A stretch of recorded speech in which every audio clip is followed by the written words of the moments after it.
So on day two, I was riding pretty hard. I was really having a hard time keeping up with the mileage goals I had.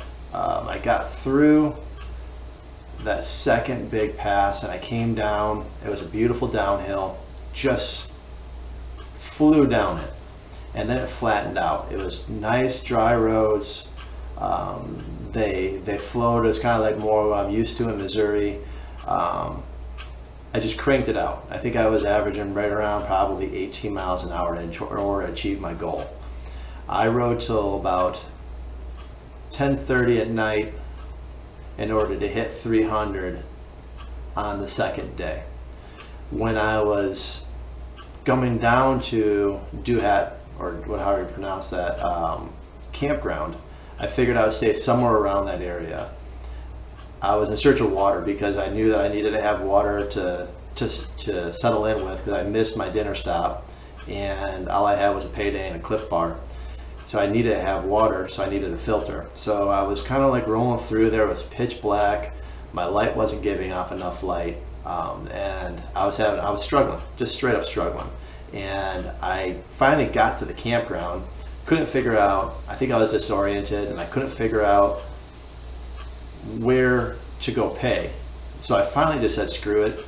I strung up my hammock right next to the road by some campsite. And as I was kind of like setting it up, I was lucky enough to hear a stream right next to me. And I was like, oh, thank God. So I went down to the stream, filled up with water, ate my payday, ate my Cliff Bar, went to bed. It was a pretty good day. When I woke up, it was really humid because I was right next to the streams and I was at a low spot. But because I had the hammock on and I have a pretty nice quilt, the quilt is a Jacks Are Better, and I stayed pretty dry. My shirt and my clothes were soaking wet from hanging on the bike. Very unlike the first night. The first night everything was dry. So the second night the third morning, it was a completely different experience. Woke up soaking wet clothes. Everything was kind of real dewy. And then when I turned all my stuff on, my Garmin wouldn't turn on. It was very frustrating. So basically what I'm talking about here is this section here. So we were right down here at Doubt State Park. And I was like right in this particular area. I don't know exactly where. So I missed this whole section. When I finally turned on my Garmin and I got the route loaded up, I missed this beautiful little area through here. And I didn't finally turn it on until about here. So I was already off on mileage and I got confused. When I got confused, this is the day I was cracking. You can see my major issue here. There was a reroute, and that reroute was around a bridge that was out. Well, to find out later from Tom that the bridge wasn't out, that I could have crossed this and I could have made that cut. Basically what I did is I came in through here, got my mileage wrong, cruised right past this thing, because it's a beautiful left turn and you just want to keep cranking and it's kind of downhill and you're just flowing until you hit that hill, like right here or wherever it is. There's a nice climb and you just climb, and then you start coming down again and then you hit the detour sign. So I had to come all the way back, which set me way behind because I had to go pretty far back in order to hit this particular offshoot. Came over here really hightailed to make up time, and then basically I just struggled the rest of the day. The rest of the day was just these hills that were just killing me. They were just so hard.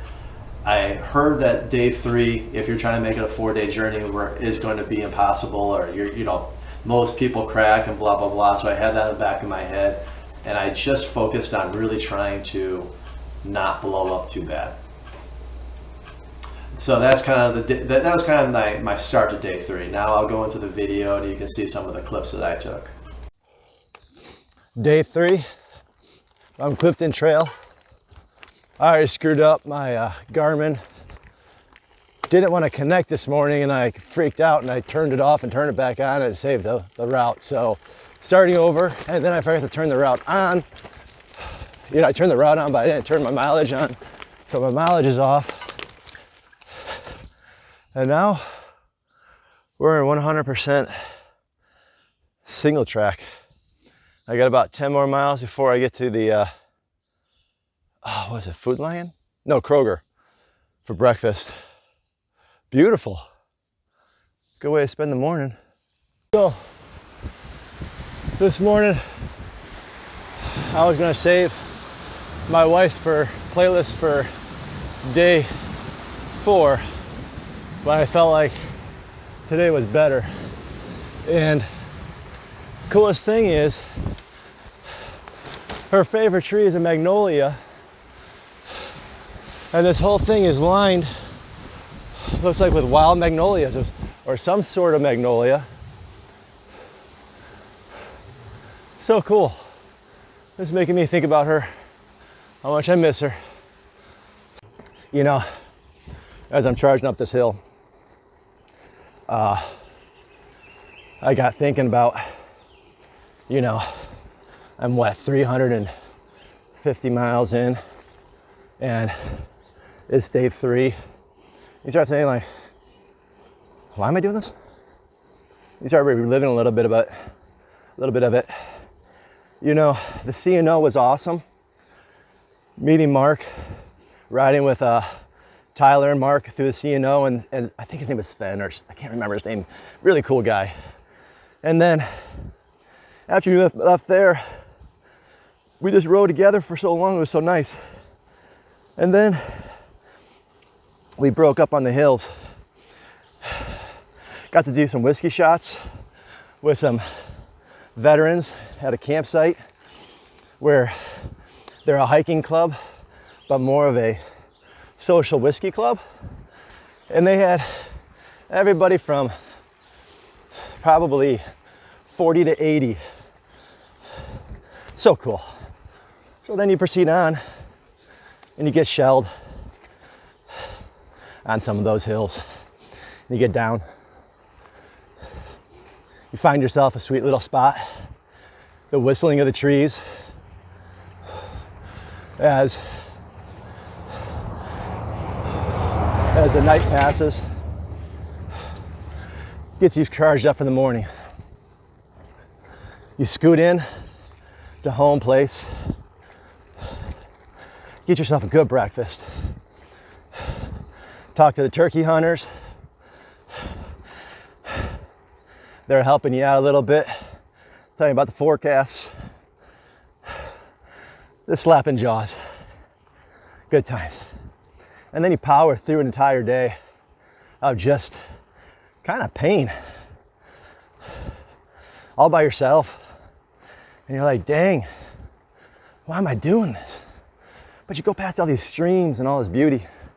You really have to appreciate it when you're by yourself, because it's the only thing that's keeping you sane. So then again, you power through the night. Your lights are running low. You're looking for a campsite that seems to be unmarked. You think to yourself, I'm screwed. Just to pull over and find a freshwater stream to fill up at. Even though I only had a payday, still got me through the night. Then this morning, to go through some pavement, a little bit of gravel mix, and stop at Whiting's. Had breakfast with some old men again, talking about Stam Usual, about which hills I should take, which ones I should avoid. How do you keep your tires inflated? Oh, such a good time. And then you're back to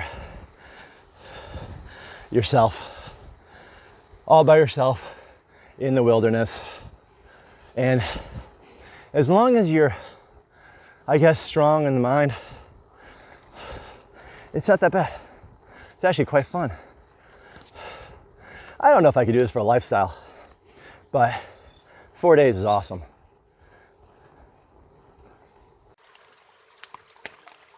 Little Sawyer, and I got some noons. Put the noon in there for magnesium. Make your own Gatorade. That's what you do when you bike pack. And on hot days like today, you gotta do something. All right, Potter's Mountain. As you can see through the power cut, we are at the top. This thing will make you question your third day options. This thing's a beast. Straight up, pretty much 3,600. Just solid elevation. In this heat, oh man, burning up. There was a couple guys that were coming up to 520 and I was filling up water. Thank God I did. And they're like, oh, there's a place to get water right over here. You can go get sandwiches. Yeah, not the 560. You take a left, not a right. So you can see those clouds are coming in. Supposed to get afternoon showers, be using all my gear, I guess, probably. I'm gonna try to get down this beast before it rains too hard on me. This is funny. So I was all like proud of myself for Potters, blah, blah, blah. Met some dudes. They gave me a PB&J, which is totally awesome. And then you blast down this road, just blast down it, like 40 miles an hour, just flying. And then you take a right turn and you go up this hill. This thing's a monster. So I just finished the top. And as you can see, now we're gonna drop off into Neverland. I have no idea where I'm at right now. Mileage wise, actually. So I should be, let's see here, 55. I can't remember. My brain's shot. Sorry.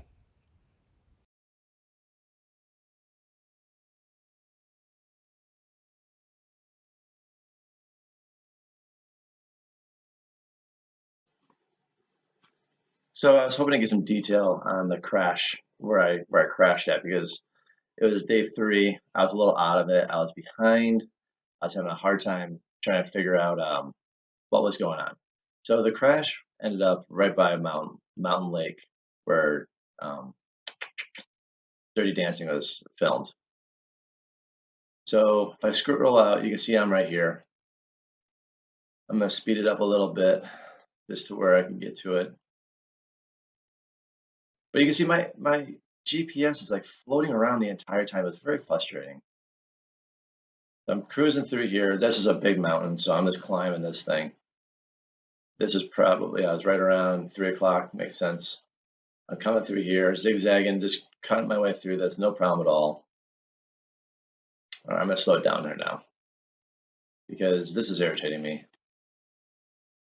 The tracker's completely off. So I come through here. The crash, I believe, is right there.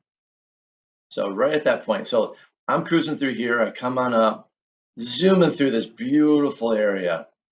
And I'm like, yeah, this is awesome. And then I hit this second point where it takes a left. And my brakes just locked up and I sailed it over the side. You can't really see too much here, obviously, but this turn was a turn.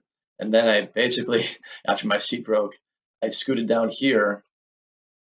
And then I think in between here and here, I had some guy was sitting on his front lawn, and he helped me bend my seat back using a vise, a pry bar, and a sledgehammer, and we got my seat back together. Let me go to Google Earth real quick. So when I was looking at that switch over to Google Earth, you can actually see the turn a little better. I'm just flying through here. It's a great downhill, like just like Dave was saying, just flying through here, enjoying life. And then I get to this point right here. This is the point where it just takes a left and it's an off camber turn. I drop my little guy there. It's actually, I remember it being much worse, like a huge drop off, but obviously Google Earth doesn't really give you that feeling like you're flying off a cliff.